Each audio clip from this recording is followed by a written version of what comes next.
We're here in the Bronx with my mother, Gloria Fontanez. What I want to talk about is when did you see that I had desires to even do martial arts? Well, when you were very young, it was like 3 years old. I used to always see you kicking and punching the radiator. And I used to say, there's something wrong with this child. He's always kicking and punching the radiator. And I didn't know that it was that he just had it in him, the fighting and all those skills. He was extremely young. And then, all of a sudden, I noticed that the martial arts shows. You know what it was? I was watching Agent 99, chopping people in the neck, and Captain Kirk and 007.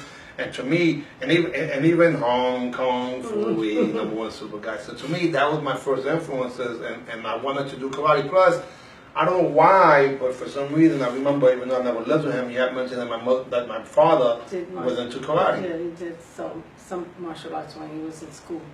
And boxing also. Right, so that's why to me, now boxing I wasn't allowed to do. No. Because why you didn't want me to box? I don't know. I like boxing, but I just didn't. I just like the martial arts because you have a combination of kicking and punching. You can use both. Why just limit yourself to just punching when you could also use your legs? So when I officially opened up, when I officially went to a karate school, it was over at Tiger Kim's, Sang-Soo Tiger Kim's school in Fordham. Why of all schools? Why that school? Well, I chose that school, one, because it was #1 school during the time. And also because when I went in, I liked the way the surroundings, the people there, the instructor was a person that, he was a professional, and also that he was in good shape. He was well, to me, he looked like a bodybuilder. Yeah, back then, right? And no one was doing stuff like that. I don't know what he was, but I know that he looked good. Yeah, Tiger Kim was he was in ultimate shape. Plus, I remember right after we joined. Discipline. No. I love the discipline. Everybody was so disciplined and yes, ma'am. And when I went to the office, they were so polite, and I liked that, and that's what I wanted my son to be surrounded by those types. April 19th, 1976, when I officially joined Tiger Kim, Sang-Soo Tiger Kim, and then the day after we actually joined, it was a Monday. The day after, we saw Tiger Kim taking the train right here. The escalators. He was in the escalator. He was in a suit and he was busting out of it. He was like so husky. Yeah, I remember that. That was a long time ago. I went to my first karate tournament in May of the same year. It was a week, I think. Yeah, 2 weeks after. He didn't know anything. And when he went to compete, I said, okay. I think you got kicked in the neck. Yeah, I got kicked in the neck. First I scored my first point, and then the second point, the guy scored on me. I said, he didn't hit me, he didn't touch me. And then I ran in, I got kicked in the throat, and my mother made it into a racial thing. I remember that. No, but it was hilarious, but it was in Fordham University, compete, right? Then I remember I wanted to come back for the nighttime finals, and I went alone. You did. In the karate uniform. Yes. In my white... It was a white belt. A white belt. But he wanted to do it. Why stop him, right? Something positive. It was funny because I think there was people in our family that were like, "Why Tuti?" My mother's nickname was Tuti. Why you letting him do karate? Because he was a sick kid. No, let's talk about that. He could get hurt. Don't you see that Jerry was born asthmatic. He had very bad asthma. He had a stain in his lung, and he was on very intense, medical treatments in Mount Sinai Hospital in Manhattan. Yeah, we lived in Spanish Harlem. And I didn't pay no mind. I said he likes it, he enjoys it. That's what he likes to do. Why am I going to stop him? No. How skinny was I? He was very thin, but he always had legs. He was very thin. No chest, all puny, but legs. Always had nice big legs. And to me, he was born to do that. That was something that he always, since he was very tiny, like 3 years old, you see this child jumping around and doing all this crazy stuff. I didn't know why. He used to put the towel around here like he's Superman and flying all over the house and kicking and punching. I was like, maybe it's because he's an only child. Maybe he needs a brother. No, today they call that ADHD, but back then we didn't. That was having fun. That was having fun. That's being a child. Come on. But hey, he would jump around. I bought him a little dog, a chihuahua, and he used to put a handkerchief on the chihuahua and throw. Yeah, a super dog. And the dog, I remember the dog didn't want to go off the sofa. He was trying to hold on. Oh, right, so let's talk about the first Kung Fu movie. I went all the way. Because of death. We 5 came feet. from Harlem to the theater up there, Lowest Lowest Paradise. Paradise in Grand Concourse. Yes, that was a nice movie. That was 1971, and then the TV show Kung Fu came out. Kung Fu And during the time they Green used to have, Hornet. during the time on TV, That's when I noticed the Green Hornet. When he used to try and do everything that Bruce Lee did when he was very little. Yes. it's funny because during that time it was Jerome Mackey, you know, karate, kung fu, they had a TV commercial. I wanted to join Jerome Mackey, you know, but I wasn't able to join until my father actually was able to finance a deal while being in the federal penitentiary. But my mom said that this is one of the things he wants to do. Karate. Huh? And I did it. I went to Tiger Kim, and he gave me a deal too, right? Yeah. I think I paid 2 months. Yep, 2 months in And I advance. would pay less. Yeah, it was something like that. It was $60 for 2 months. Wow, that was cheap, right? 1976. Well, right And that then. quality, the quality of karate that they used to teach. I mean, I would pay like much more than that right now. You No, know? we went over and bought a karate uniform, but not from the school because the school's a little more expensive. So we went to Everlast. Everlast is right in the Bronx. It was on 3rd Avenue, and we got a off-white uniform. Like bone color. Yeah, it was a bold color off-white uniform, almost like the original judo uniforms. Oh, Lord. And then after some bleaching, it eventually got white. Washing it. Yeah, washing it.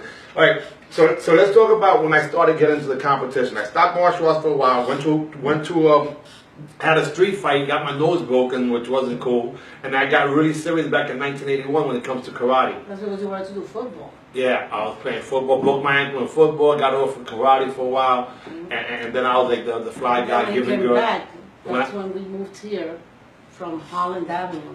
We used to live in Holland Avenue. We moved over here, and that's when he got serious with the martial arts, really serious.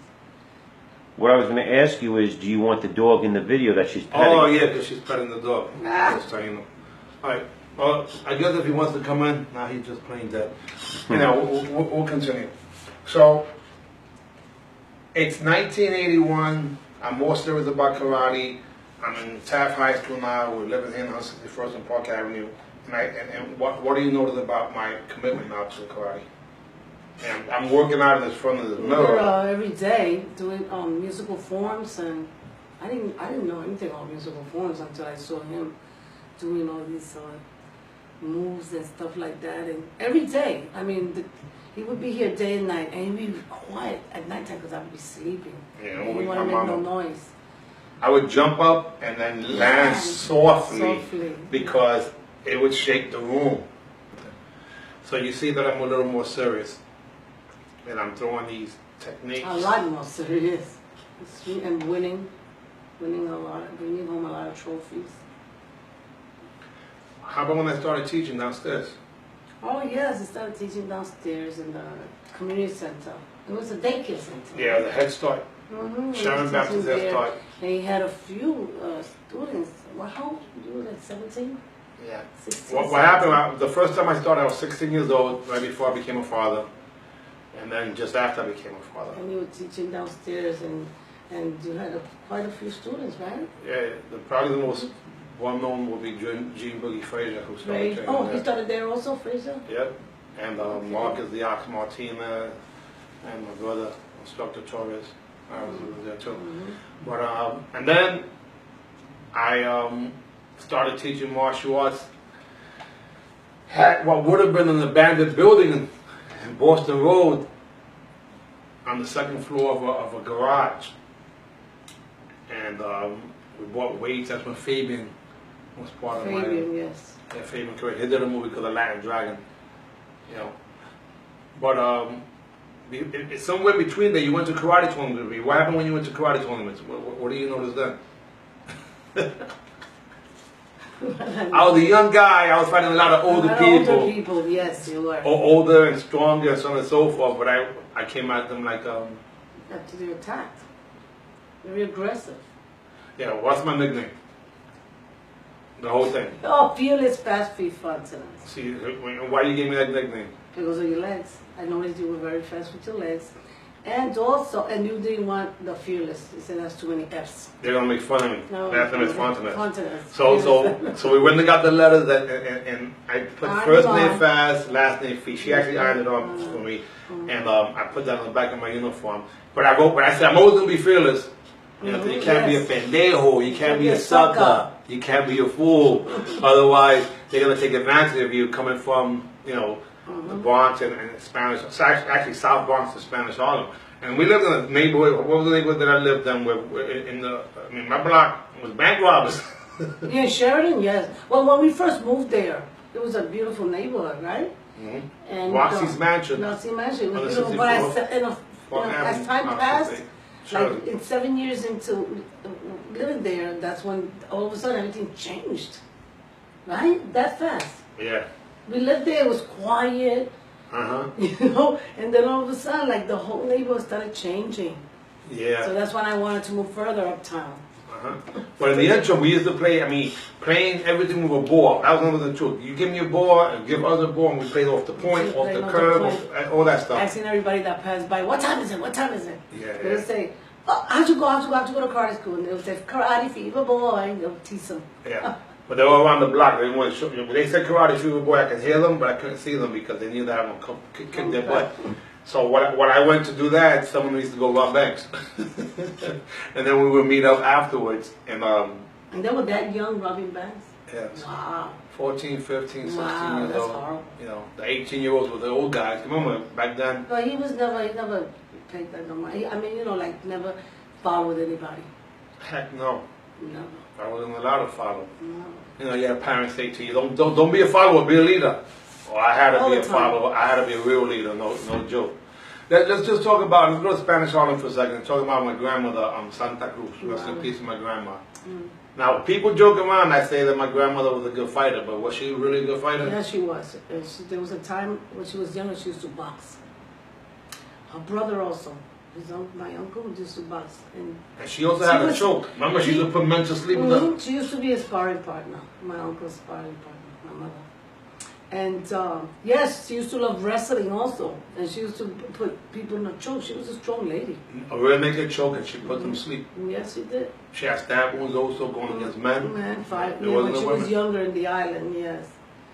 When she used to work, they used to try and rob or whatever. She used to confront people, so she had some. Yeah, but then when she came to New She had York, some scars, she yeah. had social clubs. Oh yes, yes. There was one point she had 350 members, she told me. So this was a black woman that doesn't She speak was an English. entrepreneur. She was. That's how she used to pay her bills. She was an entrepreneur. She said the jukebox paid me from jukebox company in the village, from a billet and from here. Yes, and the liquor. They used to bring the liquor. She was my motivation for business too. I think that might have been where I got my inspiration. And then she had no education, and she used to know how to run a What business. grade she went? I think like I don't even know. third or fourth grade. I think she But told she me. didn't have much of an education, but she knew how to run a business. She was no joke. But she also used to take me to the kung fu movies. What? On Sundays, I used to go see the kung fu movies with my grandmother right there in Harlem. Apollo Theater was a movie theater also. And oh my God, so she loved the kung fu. I only took her to a tournament one time. She had to leave because she got too serious. I know she was ready to stab somebody. I mean, for real. Because they're not fair. They're cheaters in the current tournaments. They got favoritism. And they don't see. They couldn't see the points. When you score, they don't really see. I remember going to a karate tournament, coming from Taekwondo, being real respectful. And then we went to a tournament that was open tournament. I was like, a ghetto, it was crazy. And my mother pointed out a few guys there that were drug addicts and had some, she knew them from the streets. And they were there as big masters. But she's like, well, that guy is cheating you because, you're not part of their gang. And remember that? Where was this at? That was in a tournament in Harlem. So again, the point is that, right, so fast forward to when we opened up all the karate schools. Oh, we opened up the karate schools. Well, I was in Boynton. In this school, we had to work hard in this school because it was just like a warehouse. So I even had people do the windowsills and everything because they had nothing. It was very difficult. He was busy with Manhattan, right? During the time I was in the Yeah, we had Bronx, Brooklyn, in Queens, the Brooklyn Manhattan. school, and then we had two in the Bronx. One in Queens, one in Brooklyn, and one in Manhattan. That was 5, right? Mm-hmm. And We were just so busy because everybody wanted Jerry to be teaching. How he's gonna be teaching in 5 different schools? You know, he couldn't even teach in one school because he was so busy running around and doing all this stuff. But we had good instructors, and you would be there as much as you could, right? Yeah, my whole thing was that I opened up those additional schools because I felt bad that people were traveling. I mean, Exotic was coming all the way from Brooklyn, you know, and these guys were black belts already. Some of them were, so I started just making it easier for them to train without having to travel because the curriculum worked. Yes. Even though I had some crazy uniforms and things that most people... During the time, it was crazy uniforms. Because the uniforms they got now, they're ridiculous. During the time, you know, we had color. We put color in our uniforms and style. But now they have them, I mean, some crazy colors. But I think it was the first one that, the first one that I seen that had all those nice, you know, different stars and stripes and this and that. Yeah, well, the Stars and Stripes was a uniform that actually was there, but still, to have a Stars and Stripes was like huge, right?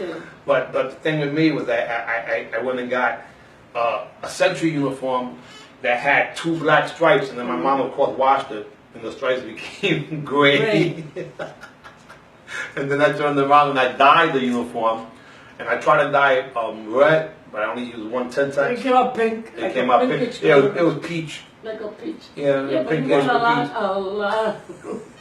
That was like his lucky uniform. Yeah, but it became a new thing, and I had another one which became lavender, and then we used to also get uniforms, regular student uniforms, and just put a red stripe down the leg, and now it looked better already. So if you have a white white pair of pants with a red stripe down the leg and a red top with a white stripe, that became a team I have all uniform. my uniforms there. I have a stack of them. Oh, a lot of you blue, green, not green, blue, white, red. It's red, white, blue, and then we had the staff uniforms. We would have the Stars and Stripes uniforms, and we used to mix and match, you know, those colors. According to the day. According to the day. Everybody had to dress the same. We had that. So most people had no idea that we had, even though we taught classes, it was A, B, and C days. That means it was fighting, forms, self-defense. And it cycled. So at 4 o'clock was the fighting class, and the next class would have been self-defense. It was 1 early in the morning for people that work. Yeah, we had the daytime classes too. Early There were a lot of people there too. And that's with guys like Tony from TK and Joe Cisco and a bunch of other people. You know, we had families that got black belts. You know, mother with daughter and son. You know, father with daughter and son. All families there. That's why Anna says, Trust's mother says that it was like a family. Because when, you know, like, sometimes the parents would come late to pick up their children, and they would stay with me in the office. I would have, you know, so they knew that they have to rush. I have to go pick up my child. Christ, so it's okay. You know, they were with me. So it was a good thing. We had some tragedies in the school too that were resolved in terms of Alicia Jameson. You know, she got. Remember when that happened? Yes. Somebody snatched her, this maniac, this man that was killing young girls. And she said that she kicked him in the stomach, but actually she kicked him in the groin. And it's private parts, and she got away, she ran. Yeah. And we had taught them that same week, I think we had those lessons that... Yeah, there was a white van that was grabbing, you know, kids. One of them got murdered, you know, a few. At least one, Jessica, I forgot her last name. Yes, there's a she got murdered, there's a big murder in Castle Hill. And so she was able to... She survived it. So as soon as she came back, the next day she was a lifetime member. So we got some lifetime members, including Steve Dubois Cats and people like that. Yeah, we got lifetime members in the school. When we started doing the Black Book Club, people had no idea what that was, and even though I didn't invent it, but we just took it to the next level. The demo team, like camera action music, and just eventually we had our own little cable TV show. You know, back in 1994, did 24 episodes of that, and we started promoting tournaments and shows. You know, and then coming out on TV. And my son was my dance partner. So about BJ for a minute. You know, he used to come from Puerto Rico, and he used to just jump in there and do his stuff, like if he was there all year through. And he was such a little thing, you know, and he's dancing, and he would look forward to coming and Christmas also. For Christmas he was here also, just so he could... Taking every class, right? Every class, every class. And he started becoming a pretty good teacher. And I was proud because it wasn't like my son was just the instructor's son that everyone didn't like, you know, because he was they liked him. He was a good kid. Real good kid. But he was like his dad. That Jerry was a good kid too. But it's interesting because the only time I stopped martial arts for a little while was because of baseball one time when I was in the midgets, martial in the midgets, and then for football where I actually broke my ankle. Not for too long, you didn't stay out too long. Not for too long. Okay, so now what happened when I started competing at a higher level when it comes to like Totally Awesome? And give me an idea, because I remember one time you said, you know, we have, my brother and I, and you know, my mom's a single parent. She was saying how 2 kids all of a sudden became these big men. But how did it feel that I started competing and actually winning at a higher level? Like, give me some of that feedback. I was proud. What parent won't be proud if your son is competing and he's positive, right? And then he has these schools and so many people looking up to him. I mean, I was as a matter of fact, I am proud. And you know, so, and I learned also that I became a social worker. I used to work in the school, but you know, so many people used to come over to me and ask me questions and you know, talk to me about their problems. It was not only teaching martial arts, but working there. Yes, it's like we're family, we're social workers, psychiatrists, or everything. You know. How about when we started working on fire? Oh wow, that was interesting. Started adding Tony Robbins, right? Anthony Robbins seminars. We went to the seminars. It's a lot of fun, and it was motivating. Even my son was. Yeah, he walked on fire. Also, he kicked on fire. We were kicking on fire. We were doing machine gun kicks. He was 8 years old. Yes. And we had all the black ones. Stuff. But people don't realize that personal growth to us was really taking things to the next level. Now, for whatever it's worth, no, I don't even have my GED. But I had people with PhDs work for me. And in 1972, I even spoke in NYU. So what you going to do? And that was the truth. I'm speaking in NYU because my brother wanted to be a rapper, even though the year before that he was showing my rap or my song. And then my other student, I challenged him to do his lifetime dream. What's your lifetime dream and goal? He said, I want to have a record label. So the first artist on the record label was the Nomads, which was one of my students, Q Unique, and my brother started tourism before he knew it. They had a song. How about all the other entertainers that went to school? Yeah, we had TKA, we had the Barrio Boys, and a lot more. Yeah. That I don't know. Fresh one, yeah. It was to the point where... A lot of students had talent. Yes, they did. How about Rinaldi? Rinaldi was a little boy that... Now he's a grown man, but he was very, very 2 years old when he started. And he used to do all the forms and everything like a grown-up. And he's a little thing like this. You know? And he was fighting. Everything.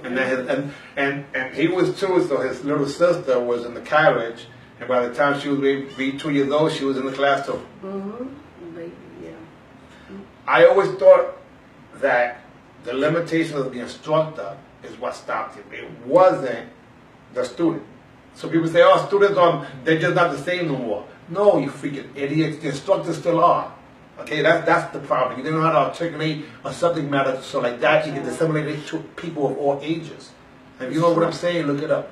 That's true. Just because you don't have formal education doesn't mean you can't expand your horizons. You know, one of the biggest challenges that I had, and I still have right now, my mom could tell you, that I've always believed in martial arts being huge, and I wanted to make it big. So I did things that people would check him out. Right? Let's talk about that a little, right? Me, based on my standards, what will happen with most people when I will come up with some crazy idea? They think you're insane. They would think, you know, like it's impossible. Right? He's saying it's impossible. And now we see it. Now, everything I used to say, like back in, I mean, like more than 30 years ago, is happening now. And now martial arts is what you said? Yeah, now officially karate's in the Olympics. I remember we talking about that. Yeah, of course. Now, when you just finished watching the little documentary I did about 20 years ago, what you thought about that? Wasn't that saying the truth? Yes.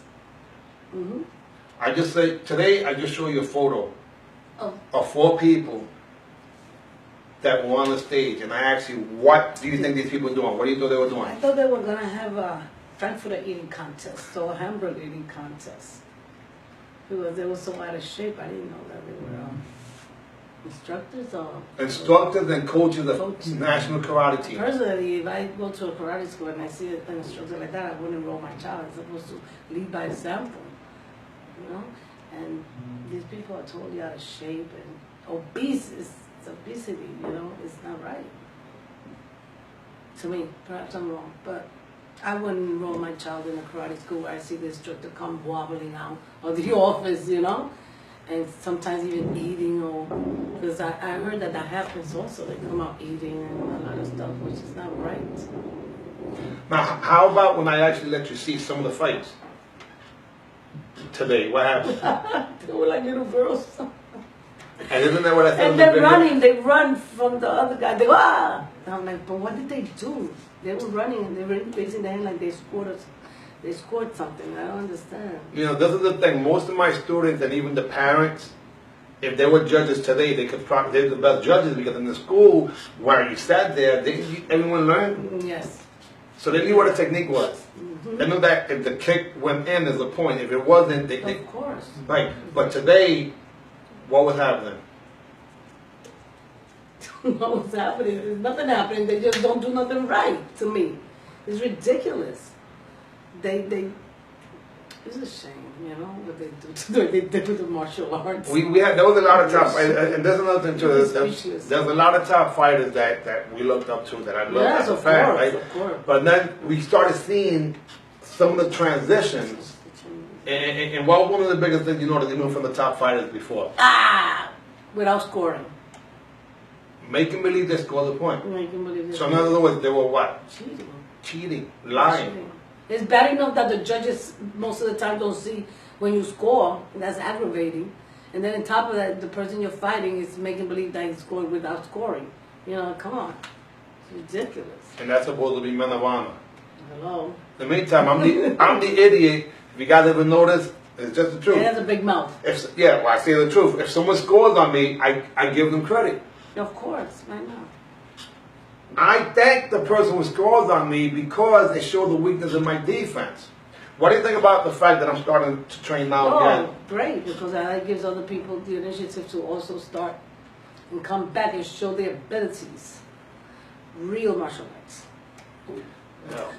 And on that note, we're going to leave it like that because it's all said and done. Maybe I'm crazy, but I want you guys to get a little perspective and understand why, I say, I still got to win the fight, and I don't want her to come and kick my butt afterwards. And some of you guys may appreciate this. If someone fights in the street situation, right? Karate tournaments is not fighting, there's rules. Even MMA, which I've had my mom watch some MMA. Let's talk about MMA for a second. I love it, the way they... I love it. I love MMA. The aggressiveness. And what did you say if you was younger? I would do it. Definitely. Definitely, I would fight MMA. Because I like it. What's your You favorite? could kick and punch and do so much, And there's like no. The first person I ever seen. Rules, I don't see the there's rules where they allow you can't gouge the eyes, you can't bite. yeah. So in a street situation, you can could do that. But I think the first person I ever seen use the knee like that was my mother in the street fight one time. So you like the But I knees. can't be normal. The knee. I mean, if you see yourself in a position that the person is bigger than you and you could bring them down, why not knee them, right? I mean, it's automatic. But not for some people, because some people run. Oh, no, That's not an option. No, you sidestep. No, run. And that's what happens. People expected me to run away from the guys who were threatening me in the fight. And you can watch videos right now. Use your footwork. You have to use your footwork. Not run. Now, footwork, can dancing help with that? Yes, definitely. Alright, the dog has an attitude. Everyone here has an attitude. Listen, so guys, I just want you to get a little perspective of why I think the way I think. I was brought up by warrior women, and that's the reason why. The dog is barking. I'm not sure why. Hey, but what's wrong? when it comes down to it, I believe the best is yet to come.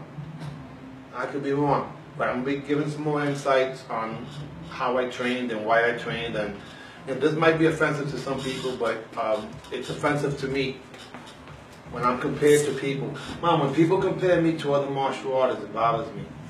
Because if they walk around looking like that, Oh, yeah. I don't want to be be compared to that. There are some good martial artists. That's out there. phenomenal ones. But a lot of them just aren't doing their thing. And I want to inspire them to please come back and meet you guys. Yes. I'm a fan. I have some people that are training right now, and time will tell if I'm just a crazy old guy that's trying to just hold on to the past. But you're just doing what you like to do, your passion. And you want to bring other people in something positive. It's not like it's anything negative. And you bring other people with you that you know that they're capable of doing it. Why not? See, because I think that what's happening is that we don't have a platform for us to exercise what we believe in. If a kick had a lock the knee and now the knee's bent. See, they give a point now the knee's bent now. That's supposed to be a kick. And they call it a short kick. And so if they don't give a short kick. So if they don't, it's been around for a little while. For like the last when I did that other documentary, it was me noticing the tendencies, like a technique happening like this, and they were giving points for stuff like that. The karate tournaments are run by the gangs. The gangs are the teams. So like the guy was saying, they sit around the ring and they yell and intimidate the judges. When before would be stop time, shut up, or we're going to disqualify. Yeah, exactly. The judges discipline. The judges have been taking away all the power that they had to actually govern or police the situation has been taken away. Now a center referee will be yelled at and no one says anything. And when the guy says, "Why you letting him yell at me?" Well, I don't want him mad at me because he won't bring his team to my tournament. Wow. These are the words that I'm hearing. No one talks about this stuff, and it's sad because we are all suffering. It's being a hypocrite. It's a lot of hypocrisy. That's what it is. They changed in history too, man. Well, I read in one of the posts that I really had never done anything. Oh my Lord. No, this is what the guy wrote. Oh, he was good for a little while. He really had never done anything in martial arts. And the guy that wrote that, I know who he is. And I got packs of magazine articles that he's in, and also newspaper articles. Well, what I'm saying is that I think that whatever I did back then, I didn't really know what I was doing as compared to now. You was having fun and you were young. I know what to do now, and I still have the enthusiasm, passion, and desire to do it. I'm on my way getting in. I don't think age is the problem. The problem is just being out of shape. So it happens that being out of shape and time goes hand in glove. So if you've been out of shape for 5 years, 6 years, 10 years, you can blame it on old. But no, it's the amount of time I haven't been in shape. So you can reverse that. Have you noticed in the last few weeks what's happened with me? Yes, you've lost a lot of weight. I gain it and I lose it according to how I want. Right? Eating better, much better. Nutrition is key. One of the things that some of the guys that family and friends, I warn you, don't start training without taking care of the nutrition. Further, you probably get a heart attack. Yes, definitely. You have to have your protein and your salads and the proper meals. And supplementation. We take vitamins and we take meal replacements. And I make sure I notice I've been resting as much as possible. Enough sleep. Does anybody have to get me up to go train? No. Yeah, so someone has to be the general or the trainer. You can't make an excuse and say, well, my wife didn't wake me up and my brother didn't. No. Most of you guys are so out of shape that when you say you don't have time, it's embarrassing. It's embarrassing. When you say you don't have time, 20 minutes of working out, you probably can't even last that long. You don't have time, you can't even last 20 minutes before getting a heart attack. It's sad, but that's what I believe. And it has nothing to do with age, because there's people that are half my age right now that look older than me. And they're very ill too. A lot of people are very sick. The people that want to have these things need to have energy. Right? So before they even start... Remember what was happening with me? I had no energy until he gave me the Zen, the project, the fuse. And it was like I had an awakening. Like that movie, The Awakening. It was like I could see everything clearer. I could, everything. I had energy. I want to do this. I want to do that. And before I was just dragging myself. Yeah, so people wake up in the morning and they say, hey, I want to go do this, and I want to do that. And they have their coffee. They have their coffee. No, not coffee. Have some fuse. Yeah. Well, fuse is the protein, but the point is that if you properly nourish your body, it increases the possibility that you'll be able to perform. So to perform at a high level while having nutrition makes no sense whatsoever. The Olympics are going on right now. Those people are eating all types of supplementation in order to increase their Yeah. performance level. So for the average person not to do it, I think it's kind of crazy. And you know, we're gonna. They never taught nutrition, right, in martial arts. In the meantime, the Gracie Jiu-Jitsu family has the Gracie nutrition, the Gracie diet. In Shaolin Temple, they also have a diet. All the other things, all the other styles, their diet, I don't know if it's fast food, it might be sumo diet or something like that. Wow. Wow. Standards must be kept at the highest level possible. And anything else you want to say, man? Is 67 old? 67 young. No, not 67 years Right, old, right. 67. Yeah, because, right, I have 67 years. Jack Lane was 97 when he passed. If Jack Lane was a martial artist, at age 80 something, 90 something, he would have been kicking people's rear. I want to be, and I think you could be, and many of us could be like Jack Lane. Don't make any excuses. Nourish yourself properly, rest, educate yourself on options, and then you'll be able to at least be informed to make better decisions. Without that, your performance level doesn't go. At the cellular level, the body can actually get younger, and exercise is part of it. Nutrition and exercise and mindset, environment, and a whole bunch of other stuff. Without that, and I feel young as ever right now. My passion and desire, love. Do you feel better now than a year ago? Of course. And 3 years ago, 5 years ago? And all of us have gone through ups and downs. Mm-hmm. But the truth is that the best is yet to come if you apply yourself. The personal power means the ability to take information and take action with it. You know, that not just to be an intellectual derelict, you know, or someone that walks around like you said, like the grimace, or you know. I spoke to someone the other day. Yesterday, he said he was walking around like 9 months pregnant. He said, I'm only 3 months pregnant now, but I was 9 months before. I was Carlos from Sheridan. In other words, we can all reverse time by just getting back in shape. And that's about it. All right, guys, when I say AB, you know what to say. AB, we out of here.